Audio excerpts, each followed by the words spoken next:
ये थे हमारे हर दिल अजीज तालिब इल्म जामे इमाम खुमैनी के इम्तियाज़ अली तुराबी जो होली कुरान रिसाइट कर रहे थे। आज हमारे बीच इज़्ज़त माब राहुल गांधी रजनी पटेल के साथ करगिल डेमोक्रेटिक अलायंस के को चेयरमैन नेशनल कॉन्फ्रेंस के प्रोविजनल प्रेसिडेंट साबिका मिनिस्टर जनाब कमर अली आखुन साहब भी बैठे हुए हैं, साबिका मिनिस्टर कांग्रेस के सीनियर लीडर हाजी निसार अली साहब हैं, साबिका एमएलए गुलाम रज़ा साहब भी यहाँ डाइस पे हमारे मुअज़्ज़ज़ मेहमान के साथ बैठे हुए हैं। मैं आपके और मुअज़्ज़ज़ मेहमानों के दरमियान कोई भी लम्हा दिए बगैर मैं दिल से जनाब राहुल गांधी जी का लद्दाख की सरजमीन पे एक हफ्ते के दौरे के लिए और नुब्रा से लेकर चांथा से लेकर लेह के डिफरेंट इलाकों से होता हुआ करगिल, ज़ंस्कार और यहाँ से निकल के द्रास से होते हुए श्रीनगर की तरफ तशरीफ़ लेंगे इस लद्दाख के एक हफ्ते के मुकम्मल दौरे के लिए, और जिसमें आपने जवानों से, बुज़ुर्गों से, ख़वातीन से, बच्चों से, सभी से अपनी मन की बात की। उस मन की तरह नहीं जो सिर्फ अपना ही बोलता है, दूसरों का नहीं सुनता है। आप में और उनमें एक फ़र्क यह है, डिफरेंस है कि आप दूसरों की सुनते हैं और इसके बाद अपनी बात बताते हैं, अपनी मन की बात सुनाते हैं। आप जिस हिंदुस्तान को आपके पुरखों ने, आपके बुजुर्गों ने, गांधी जी ने, नेहरू जी ने, पटेल जी ने, मौलाना आज़ाद ने और हजारों शहीदों ने सींचा, उस हिंदुस्तान को फिर एक बार बनाने के लिए, वो हिंदुस्तान जहां गंगा जमनी तहजीब बहती है, वो हिंदुस्तान जहां हिंदू, मुस्लिम, सिख, ईसाई, बुद्धिस्ट, जैन सभी एक साथ माला में परोए हुए फूलों की तरह खुशी के साथ, मोहब्बत के साथ, प्यार और अमन और भाईचारे के साथ जिंदगी बसर करते हैं। उस हिंदुस्तान को बनाने का आपने तिरुवनंतपुरम से झंडा गाड़ के आपने मन बना ली और 4000 किलोमीटर चल के आपने बता दिया कि हम उस हिंदुस्तान को बनाना चाहते हैं जिसमें प्रेम हो, मोहब्बत हो, अमन हो, भाईचारे हो और सिर्फ मोहब्बत के सिवा नफरत का नाम निशान ना हो। आज करगिल के लोग आपको सुनना चाहते हैं। उसी मोहब्बत, उसी प्रेम, उसी भाईचारगी से हमें उम्मीद है कि आप जो कुछ भी देखना चाहते हैं और बनाना चाहते हैं, उन्हीं बातों से हमारे करगिल के आवाम को मुस्तफ़ीद करेंगे। मैं दिल की अता गहराइयों से इज़्ज़त माब राहुल गांधी जी को डाइस पे दावत देता हूँ कि वो करगिल के आवाम से खिताब करें। जनाब राहुल गांधी जी। टाइम बहुत कम इसलिए जा रहे हैं।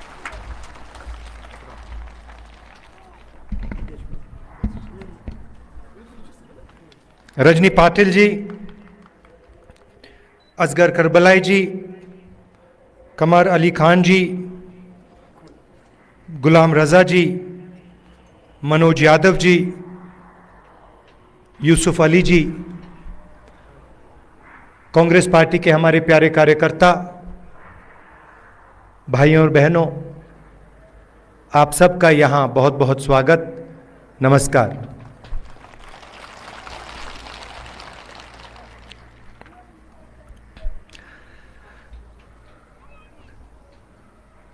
कुछ महीने पहले कन्याकुमारी से हम कश्मीर तक चले थे। यात्रा को हमने भारत जोड़ो यात्रा नाम दिया था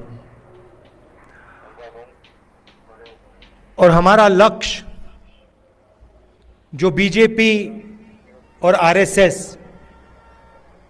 देश में नफरत और हिंसा फैला रहे हैं, उसके खिलाफ खड़ा होना, देश में भाईचारा, मोहब्बत फैलाने की हमने कोशिश की। यात्रा का मैसेज था बहुत अच्छा नारा, जो यात्रा में से निकला था, नफरत के बाजार में हम मोहब्बत की दुकान खोलने निकले हैं। और यही आपकी सोच है। पिछले दिनों में अपनी आंखों से मुझे यह देखने को मिला। यात्रा श्रीनगर में नहीं रुकनी थी, यात्रा को लद्दाख में आना था, मगर उस समय सर्दी थी, बर्फ थी और एडमिनिस्ट्रेशन ने हमें मना किया, कहा कि लद्दाख में नहीं जाना चाहिए। तो हमने बात मान ली थी। तो मेरे दिल में था और अभी भी है कि लद्दाख में भी हमें वो यात्रा चलानी चाहिए। शायद छोटा सा पहला कदम लिया, पैदल नहीं गए, मगर मोटर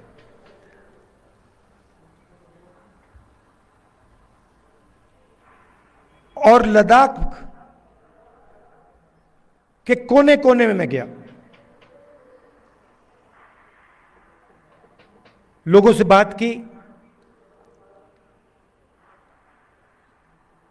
गरीब लोगों से, माताओं बहनों से, युवाओं से, और जो आपके दिल में है उसको समझने की कोशिश की। दूसरे नेता हैं, वो अपनी मन की बात करते हैं। मैंने सोचा मैं आपकी मन की बात सुनूं।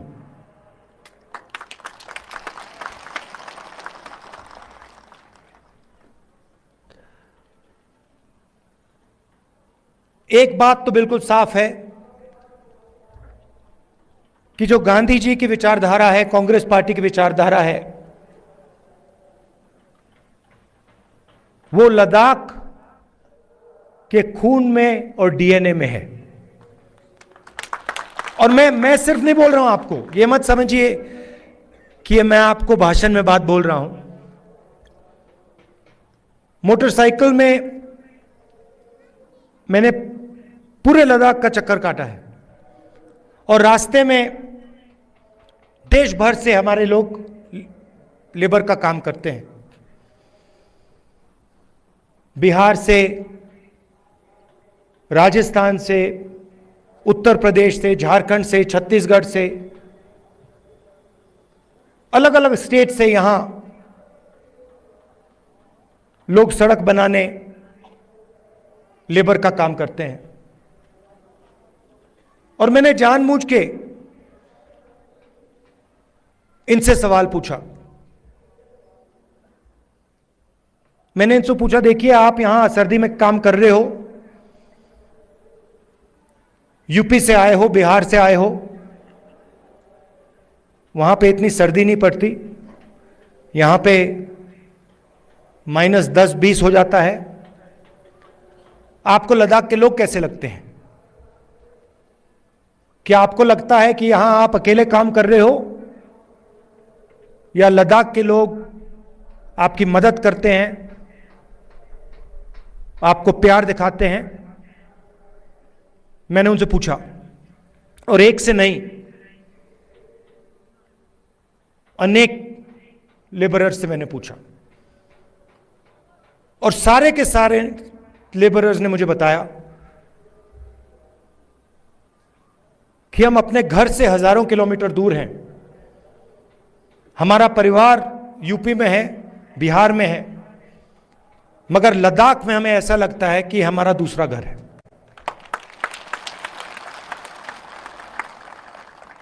यहां पे जो भी कठिनाई होती है, पत्थर गिर जाते हैं, चोट लग जाती है, सर्दी होती है, भूख लग जाती है, लद्दाख के लोग हमारी मदद करते हैं। और जब भी हम उनके पास मदद के लिए जाते हैं, वो एकदम हमारी मदद करते हैं। तो ये आपके डीएनए में है। आप एक साथ इज्जत के साथ बिना नफरत के रहते हो,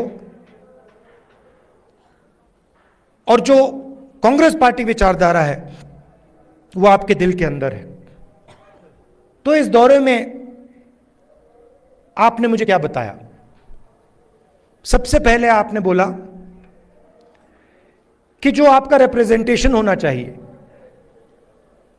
जो आपकी राजनीतिक आवाज होनी चाहिए, जो आपके लोकल गवर्नमेंट्स के लीडर होने चाहिए, वो आवाज आपकी दबाई जा रही है। आप जरूर यूनियन टेरिटरी बने, मगर आपके जो हक हैं, आपके जो अधिकार हैं, वो आपको नहीं मिल रहे हैं। ये आपने पहली बात बोली। दूसरी बात आपने बोली कि जो रोजगार के वायदे आपसे किए गए थे वो वायदे झूठे थे, और लद्दाख के कोने कोने में अगर किसी भी युवा से बात की जाए वो आपको कहेगा कि लद्दाख बेरोजगारी का एपिसेंटर है। तीसरी बात आपने बोली कि जो सेलफोन की कवरेज होनी चाहिए, जो कम्युनिकेशन का सिस्टम होना चाहिए, वो नहीं है। यहां शायद आपने लोकल एयरपोर्ट की भी बात की कि यहां पे आपका एयरपोर्ट है मगर हवाई जहाज नहीं आता है। तो मैंने आपकी बात सुनने की कोशिश की, और कांग्रेस पार्टी आपके साथ खड़ी है, और आपकी जो स्ट्रगल है, चाहे वो आपकी जमीन का मामला हो, चाहे वो रोजगार का मामला हो, चाहे वो आपका जो कल्चर है, आपकी जो भाषाएं हैं, उसकी रक्षा करने की बात हो, हम आपके साथ एक साथ खड़े हैं।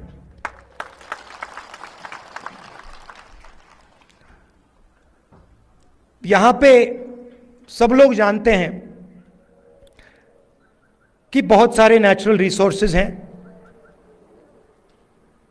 21वीं सदी में सोलर एनर्जी की बात की जाती है, और लद्दाख में सोलर एनर्जी की कोई कमी नहीं है। बीजेपी के लोग ये जानते हैं, समझते हैं कि अगर आपको रिप्रेजेंटेशन दिया जाए तो फिर वो आपसे आपकी जमीन नहीं छीन पाएगी। मामला जमीन का है, और बीजेपी के लोग जो आपकी जमीन है आपसे लेना चाहते हैं। अदानी जी के बड़े बड़े प्रोजेक्ट्स यहां लगाना चाहते हैं, और उन प्रोजेक्ट्स का फायदा आपको नहीं दिलवाना चाहते हैं। हम ये कभी होने नहीं देंगे।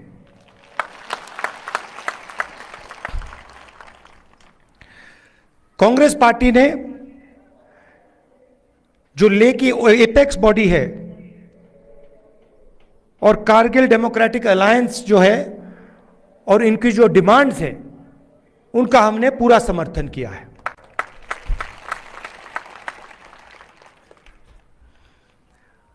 आखिरी बात मैं आपसे कहना चाहता हूं, लद्दाख एक स्ट्रेटेजिक जगह है,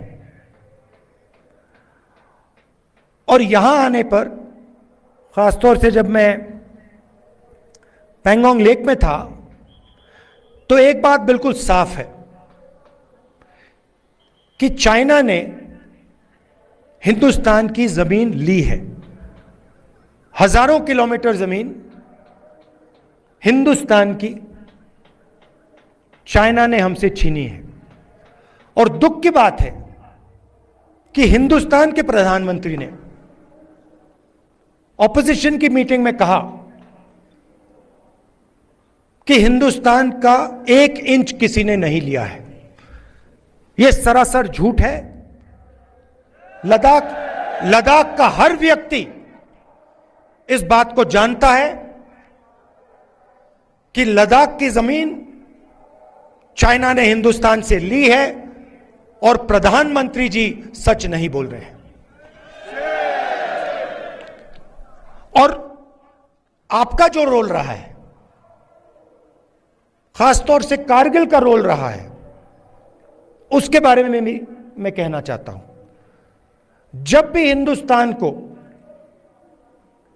आपकी जरूरत पड़ी है, जब भी बॉर्डर पे युद्ध हुआ है, तो कारगिल के लोग एक आवाज के साथ हिंदुस्तान के साथ खड़े हुए हैं।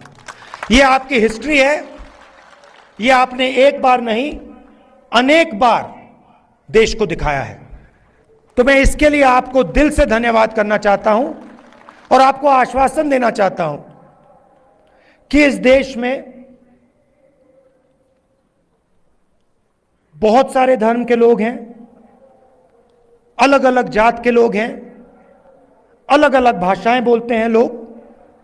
हमारे लिए सब लोग एक हैं और इस देश में सब लोगों को इज्जत से, मोहब्बत से रहना चाहिए। आप यहां आए, आपने अपना कीमती समय मुझे दिया, इसके लिए मैं आपको दिल से धन्यवाद कहना चाहता हूं।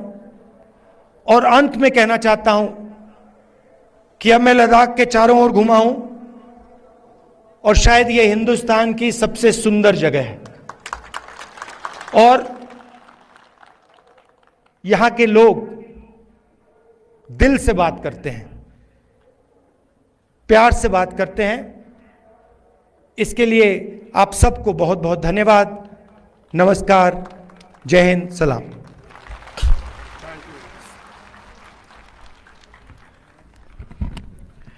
अभी आपसे राहुल गांधी जी मुखातब हुए थे और उन्होंने बता दी वो करगिल की आवाम को, करगिल में रहने वालों को और इनकी कुर्बानियों को हमेशा याद करेंगे। और हिंदुस्तान के सबसे बड़े ऐवान, सबसे बड़े हाउस में करगिल की आवाज़ बन के, लद्दाख की आवाज़ बन के, न सिर्फ वो खुद बल्कि उन्होंने ये वादा दिलाया कि पूरे कांग्रेस के लोग आपकी आवाज़ बन के आपके हुकूक के लिए आवाज़ उठाते रहेंगे। मैं दिल से करगिल की आवाम की तरफ से, लद्दाख की आवाम की तरफ से जनाब राहुल गांधी जी, उनकी पूरी टीम का, मैडम रजनी पटेल, उनकी पूरी टीम का और उनके साथ आए हुए मीडिया के साथियों का फिर एक बार शुक्रिया अदा करता हूं और उम्मीद रखता हूं कि ये राहुल गांधी जी का आखिरी विजिट ना हो, बल्कि एक और सिलसिला लेके फिर करगिल, लेह की सरजमीन, लद्दाख की सरजमीन में राहुल गांधी जी आए और 2024 में इंशाअल्लाह पूरी हिंदुस्तान में राहुल गांधी जी इंडिया अलायंस की गवर्नमेंट बना के बीजेपी और इसके साथियों को साफ करके एक नई हिंदुस्तान की शक्ल में हमें गिफ्ट की शक्ल में पेश करेंगे। इन्हीं अल्फाज के साथ मैं इनका शुक्रिया। एक आखिरी चीज बोलना चाहता हूं, एक आखिरी चीज बोलना चाहता हूं। लद्दाख के हर रीजन में आपके लोकल इश्यूज हैं और लद्दाख की भी सेंट्रल इश्यूज हैं। और मैं आपको कहना चाहता हूं कि अगला जो पार्लियामेंट सेशन होगा उसमें मैं आपके जो मेन मुद्दे हैं उनको पार्लियामेंट में आपके लिए उठाऊंगा। धन्यवाद।